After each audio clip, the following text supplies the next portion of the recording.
Party बचेगी नहीं उनकी नीतीश जी की चुनाव के बाद। कुछ भाजपा में जाएंगे, आधे आरजेडी में आएंगे। कितनी पार्टियां आती हैं, कितनी पार्टियां खत्म होती हैं, उस पर तेजस्वी का ध्यान नहीं है। तेजस्वी का एकमात्र ध्यान है कि बिहार नंबर 1 स्टेट बने, कि इस बार बदलाव तय है, नया बिहार बनाना है, नई सरकार बनाना है। पीएम हो या अमित शाह हो, उनके एक एक वाक्य, एक एक शब्द को सुनेंगे तो केवल नेगेटिविटी ही है, नकारात्मक सोच, नकारात्मक बातें। इस मौजूदा सरकार से, जो भ्रष्ट सरकार है, इससे लोग परेशान हैं। 20 साल से राज करने के बाद भी बिहार सबसे गरीब राज्य है। प्रति व्यक्ति आय सबसे कम बिहार की है। कोई कारखाना नहीं है, कोई निवेश नहीं है, लोग बदलाव के मूड में। तेजस्वी सबको साथ लेके चलना चाहता है, साथ मिलकर के नया बिहार बनाना चाहता है। तेजस्वी जी, आपका कैंपेन कैसा चल रहा है? देखिए, बहुत बढ़िया चल रहा है। इस बार महागठबंधन, हम सब लोग चुनाव जीतेंगे। और जहां भी कैंपेन में जा रहे हैं, लोगों का एक ही बात है कि इस बार बदलाव तय है, नया बिहार बनाना है, नई सरकार बनाना है। और जो लोग पढ़ाई, दवाई, कमाई, सच्चाई, सुनवाई और कार्रवाई वाली सरकार दे, उनकी सरकार बनानी है। तो मुझे पूरा भरोसा है कि बिहार की जनता इस बार महागठबंधन को चुनेगी। पीएम और अमित शाह आते हैं तो जंगल की बात करते हैं। देखिए, उनके पास कोई मुद्दा नहीं है। पीएम हो या अमित शाह हो, उनके एक एक वाक्य, एक एक शब्द को सुनेंगे तो केवल नेगेटिविटी ही है, नकारात्मक सोच, नकारात्मक बातें। हम लोग पॉजिटिव राजनीति करने आए हैं, प्रोग्रेसिव राजनीति करने आए हैं, डेवलपमेंट की बात कर रहे हैं, अपने विजन की बात कर रहे हैं।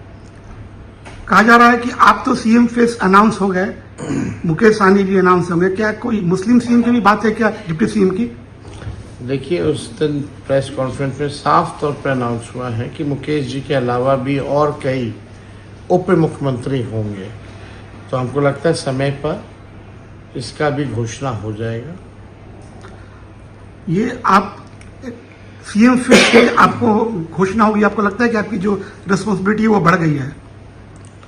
नहीं, रिस्पॉन्सिबिलिटी शुरू से ही थी और पिछले बार भी सीएम फेस बनाया गया था। हम लोग लगभग सरकार बना लिए थे, लेकिन बेईमानी नहीं होती थी। लेकिन इस बार पूरी बिहार की जनता जो है, इस बार बदलाव चाहती है, परिवर्तन चाहती है।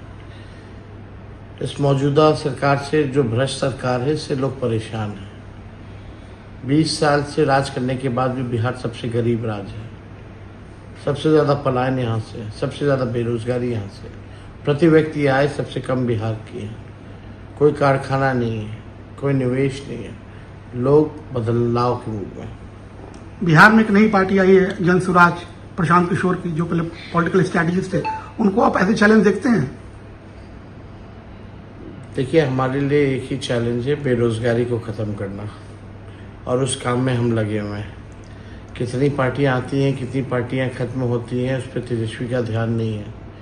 तेजस्वी का एकमात्र ध्यान है कि बिहार नंबर 1 स्टेट बने। कुछ सीटों पर आप लोग का महागठबंधन में ही आपस में लड़ाई है, इसको आप कैसे देखते हैं? स्ट्रैटेजिकली है, और ये झारखंड में भी लड़े थे, कश्मीर में भी लड़े, दोनों जगह हम लोग जीते हैं। बात करते हैं, किस तरह का बदलाव आप चाहते हैं बिहार में? आपकी सरकार आती है, बिहार में तरक्की हो, लोगों की तरक्की हो, किसी बिहारी को पढ़ाई, दवाई, कमाई के लिए बाहर ना जाना पड़े, सारी सुविधा जो है बिहार में हो, सारे इंफ्रास्ट्रक्चर बिहार में बने, आईटी हब बिहार बने, फूड प्रोसेसिंग यूनिट खुले, एग्रो बेस्ड इंडस्ट्री लगे बिहार में, लोगों को नौकरी, रोजगार मिले, अच्छी चिकित्सा, अच्छी पढ़ाई लोगों को यहाँ मिले। आपने जो वादा किया, बहुत सारे वादे किए हैं, इंक्लूडिंग सरकारी नौकरी हर एक घर में। ये फिजिबल है? क्योंकि बहुत सारे लोग सवाल उठा रहे हैं कि पैसा कहाँ से आएगा। सवाल उठाने वालों को उठाते रहने दीजिए, हम अपना काम करते चले जाएंगे। जब मिल जाएगा तब इनसे हम पूछेंगे, और असंभव को संभव में हम लोग बदलेंगे। बिहार में स्पेशल इंटेंसिव रिवीजन हुआ, लेकिन जो फाइनली जो उसका आउटकम आया, आपको लगता है कि वो कहीं होल्ड करता है? देखिए, जो सुप्रीम कोर्ट ने जो डिसीजन लिया, I am really thankful for that. और जो हम लोगों की मांगे थी, सुप्रीम कोर्ट ने उसकी मांगों को जो है पूरा करने का काम किया और इलेक्शन कमीशन को कई बार फटकार भी लगाया। चाहे आधार एज अ 12 डॉक्यूमेंट बना, चाहे ट्रांसपेरेंसी की बात हो, हम सब लोगों को फायदा हुआ। पीएम ने कहा कि आप बेल पर हैं, राहुल गांधी बेल पर हैं। आप पीएम चाहेंगे तो किसी भी केस मुकदमा ADCBI लगा करके केस करा देंगे, फिर तो बेल ही लेना पड़ता। बीजेपी में चले जाइए तो वॉशिंग मशीन है बीजेपी। कई ऐसे मुख्यमंत्री जो इन्होंने बनाए महाराष्ट्र में, उनको नवाजा गया, राजा हरिश्चंद्र बना दिया गया, जो बीजेपी के नज़र में करप्ट थे, भ्रष्ट थे। असम में भ्रष्ट लोगों को मुख्यमंत्री बना दिया गया। बीजेपी में जाने के बाद सब पाप धुल जाता है। पिछले और भाजपा में जितने बड़े बड़े भ्रष्टाचारी बैठे हैं, सब दूध के धुले। पिछले विधानसभा चुनाव में चिराग पासवान अलग चुनाव लड़े थे, इस बार वो एनडीए के पार्ट है। आपको लगता है कि इधर मुकेश सहनी जी हम लोगों के साथ हैं और चिराग पिछले बार भी लड़े तो ऐसा नहीं कि एनडीए का ही नुकसान किया, हमारा भी नुकसान किया था। आपका जो वोट बैंक है, कहा जाता है कि मुस्लिम यादव है, लेकिन हाल के दिनों में आपने बहुत से ऐसे डिसीजन लिए हैं that you are trying to go beyond that. नहीं, हम कभी सबको अपना वोट बैंक मानते हैं और तेजस्वी सबको साथ लेके चलना चाहता है, साथ मिलकर के नया बिहार बनाना चाहता है। एक इशू है आपके बड़े भाई का, वो आरजेडी से निष्कासित हैं, चुनाव लड़ रहे हैं आपके कैंडिडेट के खिलाफ। क्या कहेंगे अपने बड़े भाई को आप? कहेंगे कि आपको टिकट दे दें, हम लोग जीत जाएंगे। और जो कपाट, ठीक है, डेमोक्रेसी है, सबका अपना हक है, अधिकार है, लेकिन हमारे महागठबंधन को कोई फर्क नहीं पड़ने वाला, क्योंकि जनता जो मालिक है उन्होंने मूड बना लिया है कि बिहार में महागठबंधन की सरकार बनानी है। कुछ इलाकों में मैं घूमा हूँ, शाहबाद के इलाकों में, वहाँ एक काफी फेमस अभी चल रहा है स्लोगन की तीर ही ललटेन है और ललटेन ही तीर है। इसका मतलब आप समझा सकते हैं? मतलब तीर ही ललटेन है, ललटेन ही तीर है। आप थोड़ा हमको समझाइए, फिर हम समझाएंगे। मतलब लोगों का कहना है कि आपका तो घर है वहाँ, देयर आर पॉसिबिलिटी कि आफ्टर चुनाव पोस्ट पोल अलायंस हो सकता है नीतीश जी के साथ। नहीं, अभी ऐसी कोई बात नहीं है। अफवाह पे हम लोगों को ध्यान नहीं देना चाहिए। पार्टी बचेगी नहीं उनकी नीतीश जी की चुनाव के बाद। कुछ भाजपा में जाएंगे, आधे आरजेडी में आएंगे। आपको क्यों लगता है कि बीजेपी नीतीश जी को मुख्यमंत्री नहीं बनाएगी? क्योंकि मुखौटा बना रखी है।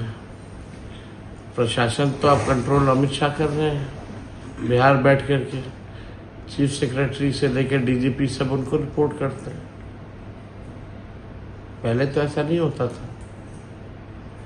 आपने भी बिहार कई सालों से देखा है, सम्राट चौधरी समीक्षा ले रहे, सब डीएम और एसपी की।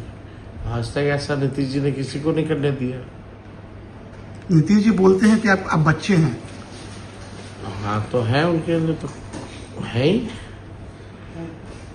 बच्चे हैं, लेकिन संवैधानिक तौर पे जवान है। हम पिता भी हैं। जिस तरीके से आप बीजेपी को फोर्सफुली वेहेमेंटली अटैक करते हैं, नीतीश जी को आप उनका नहीं करते हैं। सहानुभूति है उनके प्रति। अब इस स्थिति में है कि हमको कुछ बोलना ठीक नहीं लगता, लेकिन भाजपा के लोगों ने उनको बर्बाद कर दिया और उनके पार्टी में जो भाजपाइयां हैं उन्होंने ज्यादा बर्बाद कर दिया, जो सारे 3 लोग कहते हैं और कुछ रिटायर्ड अधिकारियों ने। पिछली बार जब नीतीश जी आए थे तो आपने कहा था कि फिरका ताकतों को दूर रख करने के लिए हमें नीतीश जी से हाथ मिलाया। अगर वही परिस्थिति दोबारा बनती है तो क्या आप चाहेंगे कि जैसा आप कहते हैं कि कॉमनल फोर्सेस को हमको दूर रखना है, तो वैसी स्थिति में क्या करेंगे आप? देखिए, पार्टी रहेगी नहीं नीतीश जी की। जो भी इस विचारधारा को मानने वाले लोग हैं वो आरजेडी में आएंगे और जो भाजपा को मानने वाले वो भाजपा में जाएंगे। शुक्रिया, थैंक यू।